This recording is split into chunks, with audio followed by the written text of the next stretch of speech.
Hello दोस्तों, नमस्कार। मैं डॉक्टर मनीष सर अपने चैनल में आपका स्वागत करता हूं। दोस्तों, आप पढ़ रहे हैं अध्याय 8 का अभ्यास प्रश्न, कक्षा 12 भौतिक विज्ञान। पिछले वीडियो में हमने आपको अध्याय 8 का दूसरा प्रश्न बता दिया था। अब आइए तीसरा प्रश्न देखते हैं। तीसरा प्रश्न दिया गया है, 10 मीटर तरंगदैर्घ्य की एक्स किरणें 6800 एंगस्ट्रॉम तरंगदैर्घ्य के प्रकाश तथा 500 मीटर की रेडियो तरंगों के लिए किस भौतिक राशि का मान समान है। आपको बताना है यहाँ पे 10 मीटर तरंगदैर्घ्य की एक्स किरणें हैं जो 6800 एंगस्ट्रॉम तरंगदैर्घ्य के प्रकाश और 500 मीटर की रेडियो तरंगों के लिए किस भौतिक राशि का मान समान है। आपको बताना है किस भौतिक राशि का मान समान है। ठीक है, तो आप जानते हैं कि निर्वात के संचरण के लिए निर्वात में संचरण की चाल जो है समान होती है। निर्वात में संचरण का मान क्या होता है? समान होता है। प्रकाश का चाल समान होता है और वह होता है C बराबर 3 × 10⁸ मीटर पर सेकेंड। प्रकाश की चाल जो है वह निर्वात में संचरण का समान होता है और वह होता है चाल C बराबर 3 × 10⁸ मीटर पर सेकेंड।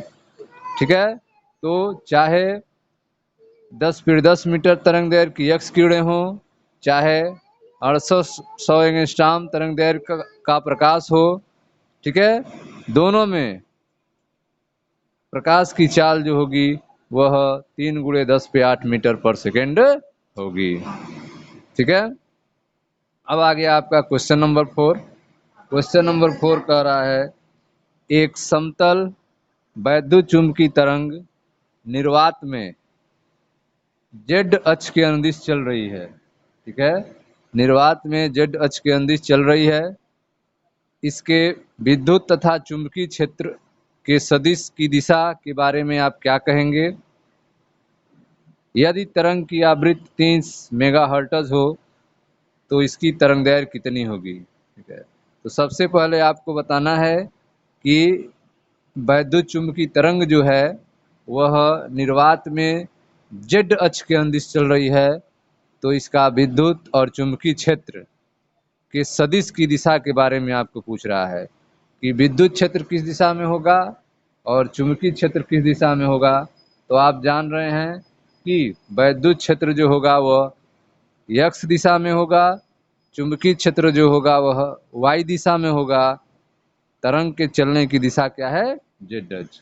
तो विद्युत चुंबकीय तरंग का संचरण नियतांक जो वेक्टर के होता है, वैद्युत क्षेत्र वेक्टर E और चुंबकीय क्षेत्र वेक्टर B दाएं हाथ के निकाय बनाते हैं। ठीक है, विद्युत क्षेत्र वेक्टर E और चुंबकीय क्षेत्र वेक्टर B दाएं हाथ का निकाय बनाते हैं। अब चूंकि संचरण सदिश जो है वेक्टर के अर्थात जेड दिशा में है, संचरण सदिश किस दिशा में है? वेक्टर के जो है वह जेड दिशा में है, इसलिए वैद्युत क्षेत्र सदिश वेक्टर E जो होगा वह एक्स दिशा में होगा और चुंबकीय क्षेत्र सदिश वेक्टर B जो होगा वह वाई दिशा में होगा। ठीक है, अब पूछ रहा है कि यदि तरंग की आवृत्ति 30 मेगाहर्ट्ज हो तो तरंगदैर्घ्य कितना होगा। तो यहाँ पे आवृत्ति दिया है 30 मेगाहर्ट्ज, तो क्वेश्चन नंबर 4 में आवृत्ति न्यू बराबर दिया है 30 मेगाहर्ट्ज। 30 मेगाहर्ट्ज चेंज कर लेंगे, 30 × 10⁶ हर्ट्ज हो जाएगा। 30 × 10⁶ हर्ट्ज। आपको बताना है तरंगदैर्घ्य। तो तरंगदैर्घ्य का सूत्र क्या होता है? तरंगदैर्घ्य लैम्डा बराबर होता है C/न्यू। तरंगदैर्घ्य लैम्डा बराबर C/न्यू होता है। तो लैम्डा बराबर C का मान कितना होता है? प्रकाश की चाल 3 × 10⁸ मीटर पर सेकेंड। ठीक है, और न्यू का मान है 30 × 10⁶। 30 × 10⁶। इसको आपको सॉल्व कर लेना है। ठीक है, 3 एकम 3, 3 दहा में 30, 10 हो गया। ठीक, 10⁻1, 10 मतलब 10⁻1 और 10⁻6, 10⁻7 हो जाएगा। 10⁻7 ऊपर जाएगा, 10⁻7 ऊपर जाएगा, 10⁻8 पहले से है, 10⁻7 ऊपर जाएगा तो -7 हो जाएगा। 10 पे -7 जो है 10 पे 8 से कम घट जाएगा, तो बच जाएगा आपका 10। तो आंसर क्या हो जाएगा? 10 मीटर। तो इसका आंसर आ जाएगा आपका 10 मीटर। ठीक है। तो क्वेश्चन नंबर 4 आपने देखा कि एक समतल वैद्युत चुंबकीय तरंग निर्वात में z अक्ष के अंदिश चल रही है, तो इसके विद्युत और चुंबकीय क्षेत्र के सदिश की दिशा के बारे में आप क्या कहेंगे? तो आपने देखा कि विद्युत क्षेत्र जो होगा x अक्ष में होगा, चुंबकीय क्षेत्र y अक्ष में होगा, और विद्युत चुंबकीय तरंग जो है z अक्ष में चल रही है। यदि तरंग की आवृत्ति 30 मेगाहर्ट्ज हो, तो आवृत्ति न्यू बराबर दिया है 30 मेगाहर्ट्ज, अर्थात 30 × 10⁶ हर्ट्ज। ठीक। आपको निकालना है तरंगदैर्घ्य लैम्डा का मान। सूत्र आप जानते हैं, लैम्डा बराबर c/न्यू होता है। तो लैम्डा बराबर c का मान 3 × 10⁸ हो गया, और न्यू का मान 30 × 10⁶। 3 एकम 3, 3 दहा में 30, तो नीचे हो गया 10⁻1 और 10⁶ मिलके 10⁻7 हो गए। 10⁻7 ऊपर जाएंगे 10⁻−7 हो जाएगा। 10⁻8 से 10⁻7 कम होगा, तो 10⁻1 बचेगा, अर्थात 10 मीटर। तो आंसर कितना आ जाएगा? 10 मीटर आ जाएगा। तरंग की तरंगदैर्घ्य कितनी होगी? 10 मीटर होगी। यह क्वेश्चन नंबर 4 हो गया आपका। क्वेश्चन नंबर 5 क्या है? क्वेश्चन नंबर 5 कह रहा है एक रेडियो 7.5 मेगाहर्ट्ज से 12 मेगाहर्ट्ज बैंड के किसी स्टेशन से समस्वरित हो सकता है। संगत तरंगदैर्घ्य बैंड क्या है? आपको संगत तरंगदैर्घ्य बैंड लैम्डा का मान निकालना है। ठीक है। आवृत्ति दिया है 7.5 मेगाहर्ट्ज से 12 मेगाहर्ट्ज के बीच में समस्वरित हो रहा है। तरंगदैर्घ्य की गणना करना है। तो आइए देखते हैं कैसे किया जाएगा। क्वेश्चन नंबर 5 तो आपका है चैप्टर 8 का 5वां क्वेश्चन 8.5। ठीक है। प्रश्न में दिया है आवृत्ति। पहली जो आवृत्ति दिया है न्यू। ठीक है। न्यूएन कितना है? 7.5 मेगाहर्ट्ज, 7.5 मेगाहर्ट्ज दिया हुआ है। ठीक है। तो इसको चेंज करेंगे तो यह हो जाएगा 7.5 × 10⁻6 हर्ट्ज। ठीक है। अब इस कंडीशन में आप तरंगदैर्घ्य निकाल लेंगे। तरंगदैर्घ्य क्या होगा? तरंगदैर्घ्य निकाल लेते हैं। तरंग दैर्घ्य। ठीक है। तरंग दैर्घ्य जो होगा लैम्डा। लैम्डा बराबर सूत्र क्या होता है? c/न्यूएन। तो लैम्डा 1 कर लेते हैं। तरंग दैर्घ्य लैम्डा बराबर c/न्यू होता है। ठीक है। तो पहला तरंगदैर्घ्य लैम्डा 1 बराबर c/न्यूएन। c प्रकाश की चाल 3 × 10⁸ मीटर पर सेकेंड, और न्यूएन का मान 7.5 × 10⁶ हर्ट्ज। 7.5 × 10⁶ हर्ट्ज। अब इसको सॉल्व करेंगे आप। देखें कैसे सॉल्व होगा। 3 एकम 3, 3 दूना 6, एक बचेगा, 3×5 = 15। यह हो जाएगा आपका 2.5। ऊपर है आपका 10⁻8 और नीचे है 10⁻6। 10⁻6 ऊपर जाके 10⁻6 हो जाएगा, नीचे है 2.5। 2.5 को लिख सकते हैं। देखो 10⁻8 या 10⁻6 है तो घट जाएगा, 10⁻2 बचेगा, 10⁻2 बचेगा, और नीचे आप लिख सकते हो 2.5 को 25 × 10⁻1, 25 × 10⁻1 लिख सकते हैं। दशमलव पीछे कर दिए तो 25 × 10⁻1 हो जाएगा। अब यह 10⁻1 ऊपर जाएगा तो 10⁻1 हो जाएगा, और गुणे 10⁻2 पहले से है, और नीचे हो गया 25। अब यह 10⁻2 का मतलब 100 होता है। 100 × 10⁻1 अब बटे 25। यह 25 चौका 100 और 10⁻1 मतलब 10, यह हो गया 40। तो तरंगदैर्घ्य कितना हो गया? 40 मीटर। तरंगदैर्घ्य कितना हो गया? 40 मीटर हो गया। अब आते हैं दूसरी कंडीशन। जब आवृत्ति कितनी कह रहा था? 12 मेगाहर्ट्ज। तो न्यू2 बराबर 12 मेगाहर्ट्ज। चेंज करेंगे तो 12 × 10⁶ हर्ट्ज हो जाएगा। 12 × 10⁶ हर्ट्ज हो जाएगा। अब इसके लिए तरंगदैर्घ्य निकालें। ठीक है। तो इसके लिए तरंग दैर्घ्य लैम्डा 2 बराबर c/न्यू2। लैम्डा 2 बराबर क्या होगा? c/न्यू2। c का मान 3 × 10⁸ और न्यू2 का मान यह जो है 12 × 10⁶। 3 चौक 12 हो जाएगा, 3 एकम 3, 3 चौक 12। ठीक है। 10⁶ ऊपर जाएगा, 10 पे 8 पहले से है, 10 पे 6 ऊपर जाएगा तो -6 हो जाएगा, नीचे बचेगा 4 बराबर यहाँ से -6 इसमें कम हो जाएगा, 10 पे 2/4। 10 पे 2 का मतलब 100 होता है, तो 100/4। 100 में 4 का भाग देंगे तो आएगा 25 मीटर। तो यह आपके आ गया 25 मीटर। तो तरंग दैर्घ्य बैंड कितना है? आपका आंसर हुआ तरंग दैर्घ्य बैंड। तरंग दैर्घ्य बैंड कितना होगा? 25 मीटर से 40 मीटर। 25 मीटर से 40 मीटर है। तरंग दैर्घ्य बैंड कितना है? 25 मीटर से 40 मीटर है। तो प्रश्न में आपको दिया था एक रेडियो 7.5 मेगाहर्ट्ज से 12 मेगाहर्ट्ज बैंड के किसी स्टेशन से समस्वरित हो सकता है। तरंगदैर्घ्य बैंड क्या होगा यह बताना था।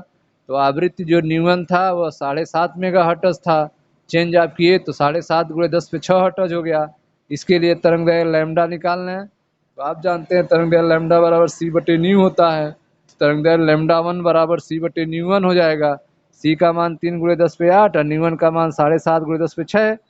तो 3 से काट दिए, 3 एकम 3, 3 दूना 6 और 3 पचे 15। एक बचेगा 15, 3 2.5 हुआ। इसको सॉल्व करें, 10 पे 8 या ऊपर जाएगा 10 से -6/2.5 हो जाएगा। 2.5 में दशमलव को पीछे करेंगे तो 2 10 तो होगा 25 × 10⁻1। 10⁻1 ऊपर जाएगा और यहाँ पे 10⁻6 यहाँ माइनस हो गया, 10 पे 2 बचेगा। 10⁻1 ऊपर जाएगा तो धन 1 हो जाएगा, 10 पे 2 हो जाएगा और नीचे 25। 10 पे 2 का मतलब 100 × 10/1/25 चौका 100। काट दिए, 4 और 10 का गुणा करेंगे 40 मीटर। यह हो गया पहला। अब जब आवृत्ति न्यू2 12 मेगाहर्ट्ज है, मतलब 12 × 10⁶ हर्ट्ज है, तब तरंगदैर्घ्य λ2 बराबर c/न्यू2। c का मान 3 × 10⁻12 और न्यू2 का मान 12 × 10⁶। 3 एकम 3, 3 चौक 12। ठीक, और यह 10 पे 6 ऊपर जाएगा, ऋण 6 हो जाएगा। 10 पे 8 से 10/6 घटेगा, 10 पे 2 होगा /4। 10 पे 2 का मतलब 100/4। 4 से भाग देंगे 25 मीटर। इस तरह से तरंगदैर्घ्य बैंड कितना निकलेगा? 25 मीटर से 40 मीटर तक। यह आपका तरंगदैर्घ्य बैंड होगा। अब आते हैं नेक्स्ट क्वेश्चन 6 पे। यह था आपका क्वेश्चन नंबर 5।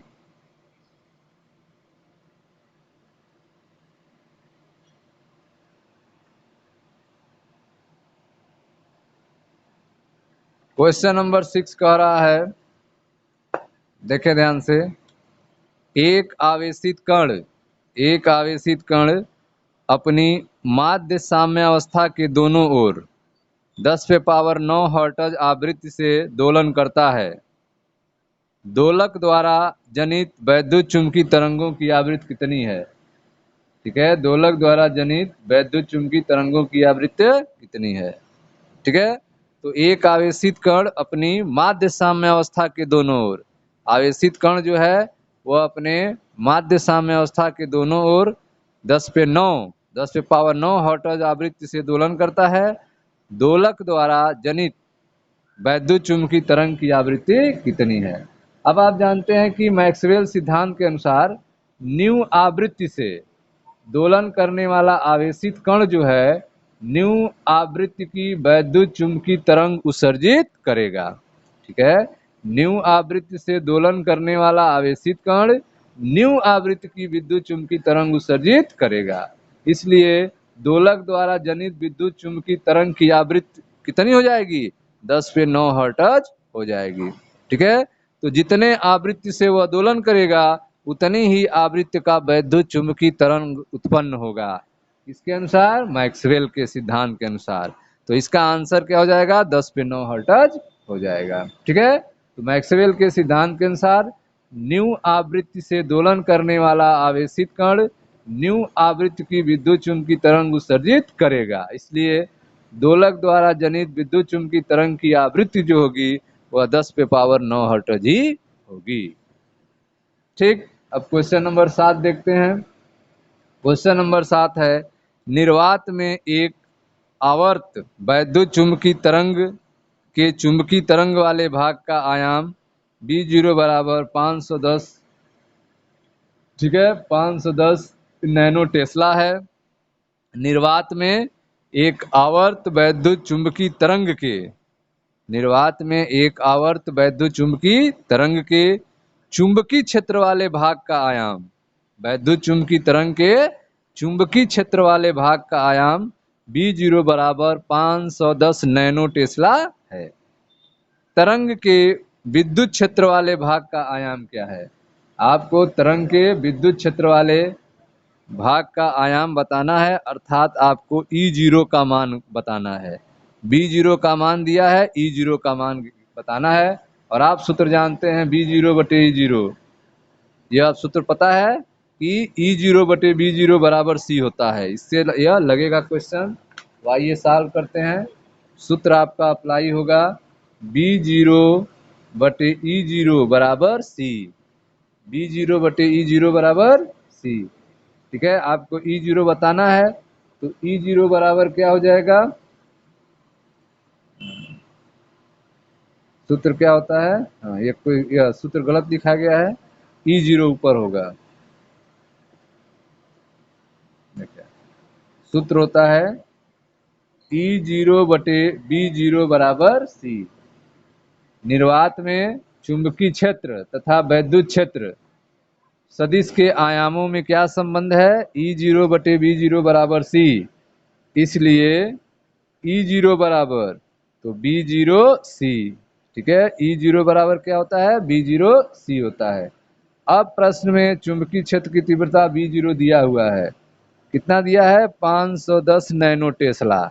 चेंज करेंगे, 510 गुणे 10 पे पावर 9, नैनो का मतलब क्या होता है? 10 पे माइनस 9 टेस्ला। नैनो मतलब 10 पे माइनस 9 होता है। तो B0 बराबर 510 गुणे 10 पे माइनस 9 टेस्ला हो गया। C प्रकाश की चाल आपको पता है, 3 गुणे 10 पे 8 मीटर पर सेकेंड होता है। अब यहाँ से आप E0 का मान निकाल सकते हैं। B0 का मान 510 गुणे 10 पे 9 टेस्ला और C का मान 3 गुणे 10 पे 8 मीटर पर सेकेंड। ठीक है, अब इसको गुणा कर सकते हैं, तो यह आपका हो जाएगा, 3 से गुणा करें, 3 शून्य शून्य, 3 एकम 3 और 3 पचे 15 गुणे 10 पीरियड 9, 10 पे 8 है तो कम हो जाएगा, इसमें 10 पीरियड 1 बचेगा। 10 पीरियड 1 हटाना हो तो एक अंक दशमलव आगे कर लेंगे, तो यह हो जाएगा 153 न्यूटन पर कूलाम, 153 न्यूटन पर कूलाम। ठीक है, तो यह था आपका तरंग के वैद्युत क्षेत्र वाले भाग का आयाम कितना होगा? तो 153 न्यूटन पर कूलाम होगा।